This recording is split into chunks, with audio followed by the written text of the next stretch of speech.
Welcome to the deep dive. This is where we take the sources, all the articles, the research, our notes, and really boil them down to give you the key insights, a clear, actionable understanding of some pretty complex stuff. And today, we're diving into something really critical: debt collection scams. This isn't, a small thing. It's this pervasive fraud that just preys on people's anxiety, their financial stress. It's a tricky landscape out there. It really is. And you've hit on something vital there. It's so relevant right now, especially because these scammers, they're always evolving their methods, Right. Getting, frankly, quite sophisticated. Yeah. And these aren't just like annoying phone calls. They're specifically designed to fool people into paying debts that, well, often don't even exist, or maybe they've already been paid off. Or sometimes they're not even your debts in the first place. Yeah, and as we dig in here, I think we're going to uncover some really maybe surprising facts and definitely some crucial warning signs. Our whole mission with this deep dive is to give you that shortcut, to get you well-informed, armed with what you need to know to protect yourself, protect your family. Because the scale of this problem is genuinely quite shocking, and the tactics they use are pretty cunning. They really are. So, okay, we're talking about a major threat, but let's break it down. What exactly are these debt collection scams? How do they actually work? Right. So fundamentally, you're looking at individuals, sometimes organized groups, who are just impersonating legitimate debt collectors. That's the core of it. Okay, impersonating. Yeah. And their goal is pretty straightforward. Use intimidation, use deception, whatever it takes, to get consumers to pay up for debts that might be completely made up.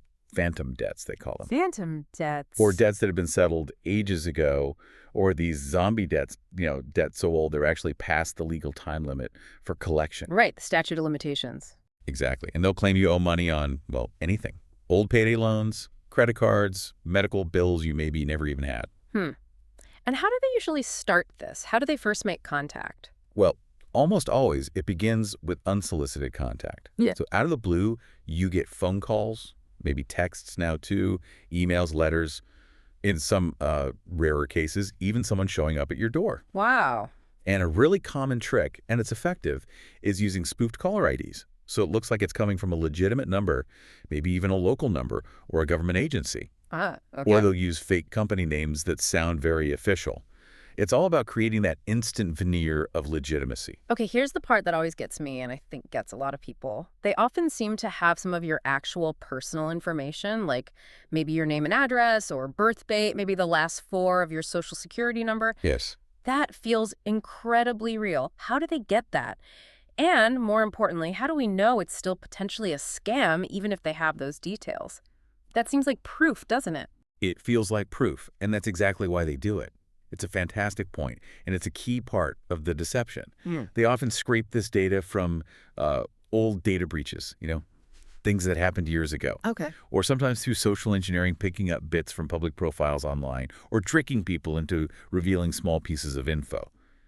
But the absolute crucial thing to remember, just like you said, is that even if they have accurate details about you, it is absolutely not proof they are legitimate. Got it. It's just a more sophisticated tactic. It's designed purely to lower your guard, make you think, oh, they must be real, before they start with the real pressure, the psychological manipulation. Right. And once they think they have you believing them, they pivot hard into intimidation and threats.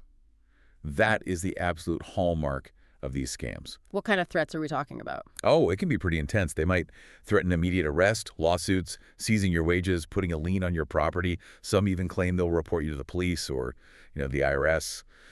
Things designed to cause instant panic. Yeah, that would certainly get my attention. Exactly. And they might also use social shaming tactics, threatening to call your boss, tell your family, your friends about this supposed debt. Just pile on the pressure. Which sounds awful, but is any of that actually legal? Can a real debt collector threaten you with arrest? Absolutely not. And that's critical for everyone listening to understand. These kinds of threats are completely illegal under federal law, specifically the Fair Debt Collection Practices Act, the FDCPA. Okay. That law explicitly bans harassment, making false statements, or using any kind of unfair practice to collect a debt. And let me be crystal clear. Owing a debt is a civil matter, not a criminal one. You don't get arrested for owing money. That's just a scare tactic. Good to know. And we also see consistently that these scammers tend to target vulnerable groups. maybe the elderly, people with lower incomes, or those who perhaps aren't as familiar with financial systems. They exploit that vulnerability with fear and these really urgent demands. Okay, so we've kind of dissected how these scams start and the manipulation tactics they use. But the real power, I think, comes from knowing how to spot them, how to see them coming. Exactly. So let's switch gears now to the specific red flags. What are those key indicators that should make someone pause and think, hang on a second? Right. One of the biggest, clearest signs has to do with how they demand payment. Scammers almost always insist on immediate payment, like right now. Urgency. Huge urgency. They'll threaten terrible consequences if you don't pay within a few hours or, by the end of the day. A legitimate collector might encourage you to pay promptly, sure, but they rarely issue those kinds of extreme, immediate ultimatums. Okay. And then, probably the most obvious one, the payment method itself. This is a massive flashing red light.